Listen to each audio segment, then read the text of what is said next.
why do we replace this thing every year? What is this thing that we run over to the marine supply store and we buy? Why do we pull it off? Why do we sand underneath it? And why do we just chuck it after we're done? It seems kind of ridiculous. So knowing that this science fair was coming up, we thought maybe it was a really good time to go ahead and investigate this and see if we could mimic some of the results that we see under the boat in a more controlled environment. And that's really where the genesis of this presentation. And I gave it once a number of years ago, and it ended up in a surveyor newsletter, and it seems to just keep living on. And so if you haven't seen this before, great. If you have seen it before, I did add some things at the end, so stick around and we'll keep moving through it. So why do we replace that anode every year?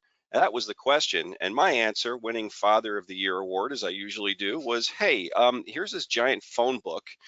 Turn to the standard called E-2, and go ahead and read that and get back to me, and we'll start talking. So obviously that didn't really go over too well. But what did come out of that is, yes, ABYC does have a document. This particular project was based on a 2013 standard, and our standard is called E-2. Cathodic protection. The current version out on the street right now is 2019.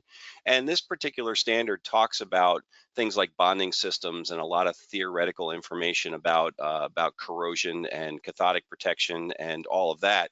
What it doesn't do is require a boat to have a bonding system. So if you do have a have a boat, you're a boat owner or you're a manufacturer or however you're coming from this, and your particular product does not necessarily have a bonding system, it isn't necessarily not in compliance with ABYC. It's just that the if installed component of this has been used. But mostly you're going to see bonding systems on a number of boats, especially modern ones, and we'll get into some of the reasons why in a few moments. And we'll actually talk about what a bonding system is if you don't know what that is. So let's start with the very basics. This is out of our 2018 version of our corrosion study guide. This is a drawing which really sets the stage for what we're going to be talking about and gets corrosion down to its most basic level. It's called the corrosion quadrangle, and this corrosion quadrangle tells you what 4 items you're going to need to actually experience corrosion when it comes to a boat. So we need our anode, which sometimes they're called zincs, but it is an anode. Then we need our cathode. And then we need a common electrolyte. So start to think about what your area is and what that common electrolyte looks like. And then we also need a metallic path. So something actually has to go through and connect our anode to our cathode to be able to have something going on here. So if you don't have one of these 4 elements, then probably what you're looking at is not necessarily galvanic corrosion. It could be simple corrosion, mechanical corrosion, and electrolytic is something we'll talk about in a little bit. But right now what we're looking at here is the 4 elements needed to have corrosion, and that's how our science experiment was set up. We have the anode, we have the cathode, we have our common electrolyte, and we have our metallic path. So this diagram gets us well on our way to taking a look at what we're going to need to have a successful experiment. So well, I guess I got to clear that stuff out there. Sorry guys, I'm used to doing this live, so let me get rid of my drawings there. So E2, again, cathodic protection. E2 brings us something called the Galvanic series. And the Galvanic series is a chart with a bunch of numbers next to it. And when you break it down, you have our anodic or least noble. And this is where you're going to see those common materials right here for your anodes. So looking at things like magnesium and zinc and aluminum alloys, those are what you might see for anodes. So that makes sense there. But then we have our cathodes over here, and generally these are the things that we are trying to protect with these 3 items here. So sacrificial and the items that we want to keep in place. So think through hulls versus anode. Very simple thing to think about. Anode disappears, so your through hulls don't. So that's really what we're trying to set up here. But I wasn't looking at practically doing this on a boat. What we were looking at is seeing on this chart, could we combine some different metals that maybe you wouldn't necessarily see and see what happens with them just based on the chart. So that's really where where we're going with this science experiment. So how are we going to set this up? Well, this is really the drawing of what we're looking at here. Again, we have the anode. Again, think this particular drawing is zinc. And we have it giving up electrons to our cathode, and we end up with our electron flow. And if it's all proper, then we end up with a protected cathode and a sacrificial anode. So you'll see it's ended up disappearing here at this point. But this is exactly the scenario we were looking to go for. Our metallic path, again, let's talk about our quadrangle. We have our metallic path, we have our electrolyte, and we have our two main players here, which are our anode and our cathode. So this drawing pretty much puts the quadrangle into play and lets us know how we're doing on that. So moving on, how are we going to set this up? Being a kind of an old school saltwater fish tank guy, I gave it up a number of years ago, but you know, you never really give that kind of stuff up. You go down to the pet store and you buy something called Instant Ocean, and that gives you all of the things you need to make a saltwater environment in the comfort of your own kitchen. So grabbing some pots and pans out of the kitchen and mixing up a gallon or two of this, we were able to replicate a fairly salty Atlantic Ocean style environment. Some of you might ask, how'd you measure that? How did you get that going? If there's any aquarium hobbyists here, you're going to know what this thing is here. This is a hydrometer, and you do any Google search and it's going to tell you average saltwater specific gravity is 1.024. So we were right on the nose at 1.024, and this is our electrolyte. So we now have an electrolyte that replicates reality as much as we could. And that's kind of our starting point. So now we have one part of our quadrangle there as we're moving forward. So what's the next part of the setup? I've always felt that unless you have some kind of mason jar action, you really don't have a successful science fair experiment. So of course you get the mason jars, which contains our electrolyte. We have our electrolyte. And now we have our anode and cathode set up. You'll see on the left here, we set up a control. So we would take whatever metal we were interested in, and we would hang it from a piece of non-conductive fish line, and it would just hang there in the electrolyte. So that would really be our simple corrosion experiment. What would happen if we really didn't have any connection here at all, and these two were just on their own? And then over on the right, over here, you'll see that we have the setup. One of those more technical comments that I've been asked as I present this in various places is, did you account for the copper wire in your equation? No, I didn't. That's just our connection there, and it just happens to be some copper wire that connects the two metals that we were interested in working on. So what you'll see down here in the bottom is our layout. We set these up, put them on a workbench. You ended up with a control and then our experiment. So there's copper, and there's copper attached to another metal. We have brass by itself, and then brass attached to another metal, and then we have a steel nail, and then steel nail attached to another metal. So we now have a setup. All we need now is time. And a series of photographs over a 4-week period. So the stage is set. We have our quadrangle there, we have our mason jars, and we have the makings of a successful science fair experiment. So let's take a look at test number 1. Readily available materials from the house included things like copper from a 1/2-inch copper pipe, and items like stainless steel. And I had some 316 stainless around. So drill a hole in that. Drill a hole in our copper. The copper was a little dirty, so I did kind of burnish that on a wire brush. The stainless I did not, and you'll see where that kind of gets us a little bit as we move on to the next slide here. So again, the control by itself, copper sitting there in our electrolyte by itself, and then copper attached to stainless steel. Remember, our anodes are up top, our cathodes are on the bottom. So the premise here was that our copper was going to sacrifice itself in order to keep the stainless steel from doing anything. A lot of people are under the impression that stainless steel is actually stainless. It is when it's exposed to free-flowing water or free-flowing air and has some oxygen to allow it to get its own protection. So it, quote unquote, let's say rusts for a real simple, simplistic explanation. But it does create a passive coating, which makes it stainless. And the reason I mention that is because let's take a look here at our jars as we get things going. Here's the first combo and control, copper hanging by itself, copper hanging and now connected to our stainless. So as I said before, I would expect that the copper would start to give itself up a little bit in order to make sure that the stainless didn't have an issue. But that's not necessarily what we found after 4 weeks. So what we're seeing here is a photograph of 4 weeks later, and you'll see that that Statue of Liberty-esque green color on the bottom here, which is what we would expect when copper starts to oxidize. And so we're calling these metal hydroxides because it's pieces of the metal that end up down here. And then over here, I'm seeing exactly the same scenario as the copper control. So when you look at that, you kind of scratch your head and you go, all right, I have copper on the right by itself, I have copper and stainless on the left, but I have really the same level of coloration at the bottom of our jars, the same amount of hydroxides that we do. So why is that acting like that? Well, really what it is it's simple electrochemical corrosion based on the copper by itself. What I neglected to do, and I said it before, is I didn't take a wire brush to the stainless. So the stainless never really had the opportunity to do anything or offer up anything on the bottom of the jar or create more activity in the copper as it acted as an anode, simply because it was passive. It had its own protection.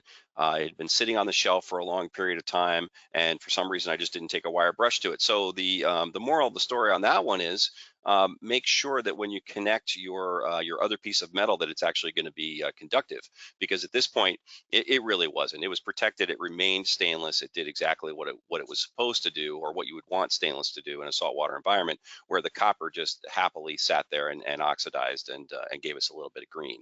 So that was our experiment number one. So again, my fault, but a good learning experience that, stainless became very passive. So when you think about things like painting your anodes, basically you're doing exactly the same thing. You would be painting an anode that was meant to be exposed to the water, and therefore could not dissolve and could not do its protection job to the other metal that's there. So let's take a look at test number two. Piece of zinc, I believe that came from an old Mercury outboard trim tab that was subjected to the bandsaw. And then we took a little yellow brass, which was a hardware store item, and we connected those two together to see what would happen. Yellow brass being similar to some metals that you would find underwater, maybe not exactly in those in these percentages there, but at least for an 8th grade science experiment, pretty acceptable. So here's our combo and our control. Again, the lopped off piece of trim tab there and our piece of brass by itself. And then moving along, what did we see? So what we have here is a successful experiment. Because of the content here of the metal, you'll see again that Statue of Liberty-esque hydroxide on the bottom. You'll see kind of that green hue to the bottom of it. But when it comes to the actual setup with our anode on it, we don't see that green hue. As a matter of fact, we kind of see almost a zinc colored cloudiness there, indicating that we're getting some hydroxides off the zinc, so that the zinc metal is actually working and keeping the brass from turning that green color. So here we actually had the success. This was exactly what we expected. And again, you can kind of see that lighter fogginess down here, where our brass again has that greenish tint that you would expect of something that was oxidizing in salt water by itself. So moving on, what were our notes here on this one? Exactly what we would expect. We have successfully set up the anode cathode experiment in the electrolyte. So this explained the question: why do we replace that piece of stuff on the bottom of the boat every year? Well, this is why you do it, because you're going to protect your propeller shaft. You're going to protect anything else attached to that bonding system with our wire right here attached to the different things that needed to be protected from the anode. So clearly see the difference here, and that one was a pretty good success. So let's look at something a little bit different. Test number 3, you may say, well, why are you picking something that's so close on the galvanic series? Because obviously the farther away on that chart, we're going to get more dramatic results. This resulted from a meeting that I was at in Iowa, and we were on the river, and we were looking at some giant locks and boat locks, and the Army Corps of Engineers was giving a presentation on the protection of those locks and how they deal with them. And they had mentioned that those steel locks were protected by aluminum anodes. And I scratched my head a little bit and kind of said, all right, well, that's interesting, because I know what this chart looks like, and I didn't know, that would actually work. Those of you who've been in the business for a while, obviously, steel barge, how are you going to protect those? So, this was a number of years ago, and I wanted to try this experiment and just see what would happen. So, of course, we went and set that up as well. We have our steel nail, which I did hit on the wire brush on the bench as well. And now we have our piece of aluminum, which again was off of another anode kit from another outboard. So we subjected that to the bandsaw, got us a little bite-sized chunk, and made our connection and went about waiting for our 4 weeks. And so lo and behold, look what happens. We end up with a steel nail that is doing exactly what you would expect if a steel nail was dropped in salt water. It's just happily rusting away and showing us really undeniable evidence of that rusting process that's going on there. And then on the left, we have our steel nail, and it's attached to our piece of zinc, or our piece of aluminum, and there's our anode, and we have the perfect example of steel being protected by aluminum. And the experiment worked perfectly, and it showed exactly what I was looking for. We also got a little added bonus here. And if you're looking at this, it looks a little bit fuzzy there, but what we're seeing is a little overprotection.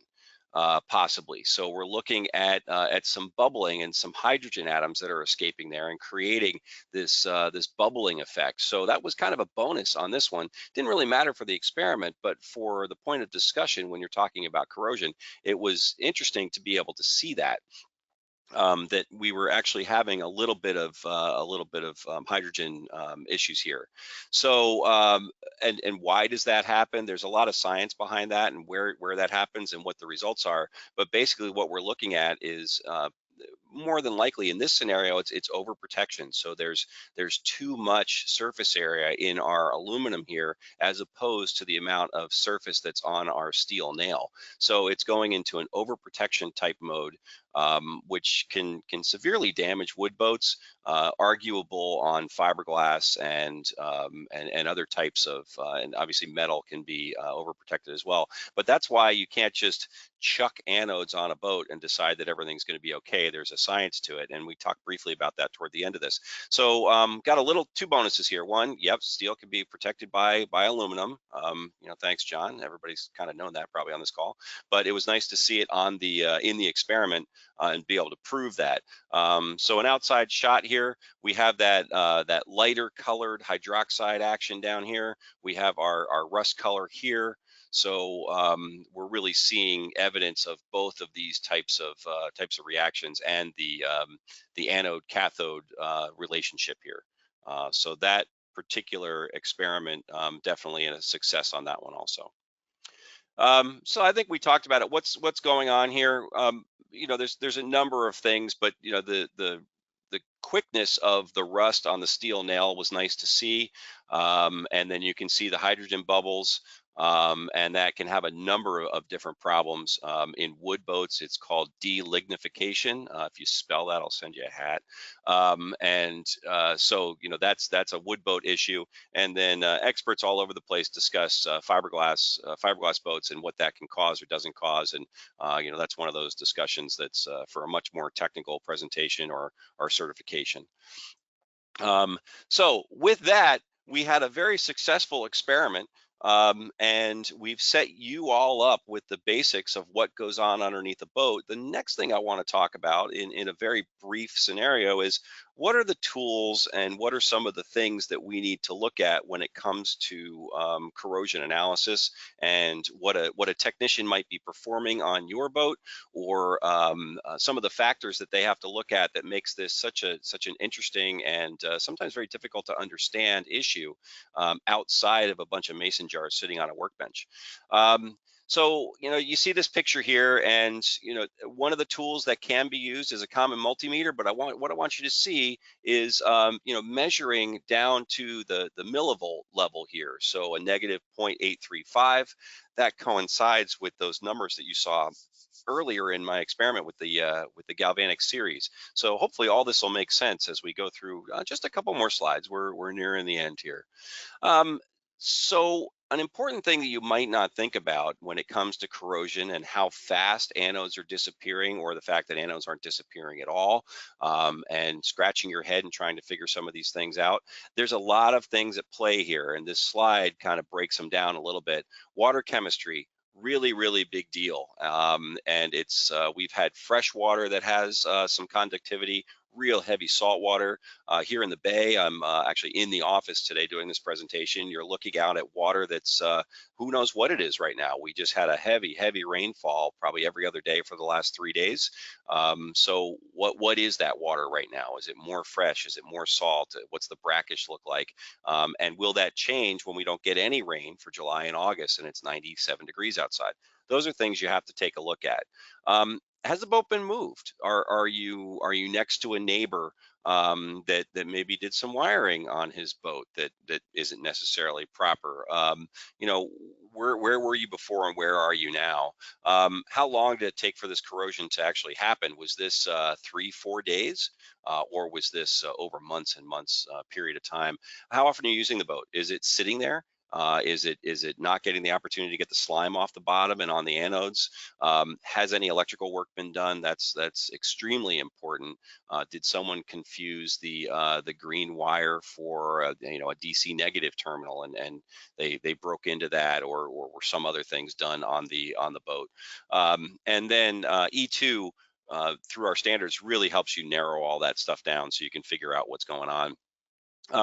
So let's talk about reference cell. So in order to measure uh, what the millivolt value is, to be able to make sense of that chart, you need some tools. So as you saw in the picture before, that millivolt capable voltmeter had a positive and a negative cable attached to it. You need a reference cell. You need on one side, on the positive side of your multimeter, and that reference cell is going to be either a metal called silver chloride, or it's going to be zinc. Those are the two most familiar ones that are out there. Ed Sherman is our recently retired VP of Education, and he likes the silver chloride cell because there's no calculations involved. It has a millivolt value of 0. The other side of your multimeter is going to be attached to the bonding system, or those underwater metals. So you would have a really, really long reference cell cable, and a really, really long black cable that has an alligator clip at the end that would go to the bonding system. And when you are clipped to the bonding system, meaning the underwater metals that are connected to the common wires, and you put the reference cell over the side of the boat, and you wait a little bit, you're going to start to see what those values are. So that's when those numbers on the side of the galvanic series chart actually start to make sense, and they make even more sense when you look at E2, and E2 starts to give you the lowdown of what those readings should look like on different hull types. So when you hear reference cell, that's really what this is. It hangs in the water, and it is a reference to what electrically is going on outside the boat, that is either causing issues or preventing issues. So that's kind of where we're working. This is a photo of a ready-made corrosion meter. Its only purpose is to detect corrosion, and again, you'll see that really long reference cell kind of up here to the right. That is our reference cell, our positive wire. It attaches to this particular item here, our meter, and then I have my alligator clamp for my bonding system or wherever I choose to hook that up in the boat. And this is only for corrosion. That's all it does. So it's gonna measure what's going on outside the boat. A terrific owner's manual that comes with it that tells you what's going on. It's in line with ABYC's E2, and you can go ahead and push some buttons, and you can set it to the type of boat that you're going to do your corrosion survey on, whether it be fiberglass or again, that steel barge we just mentioned. Could be an aluminum boat, could be a wood boat, and that way it'll tell you right away whether you're in the range of protection for those particular materials. So pretty handy item. We did sell this through ABYC and number of years ago. It's around $200, and I would tell you that if you're interested in another group buy for that, if you decide that you want to get a hold of one of these, go ahead and email info@abycinc.org and tell them you want the corrosion meter, and we can go ahead and try to get a bunch of them again, because it is a handy little tool that will give you a reference and kind of tell you where you are. Doesn't make you a corrosion tech, but it does help you understand what's going on outside the boat. So you can use your own meter with a silver chloride reference cell, and that's what this one is right here. They're pretty pricey, but this is what it would look like if you go and buy a reference cell in the open market that you're going to hook up to your fluke meter or your higher end digital multimeter that you might already have for some other work.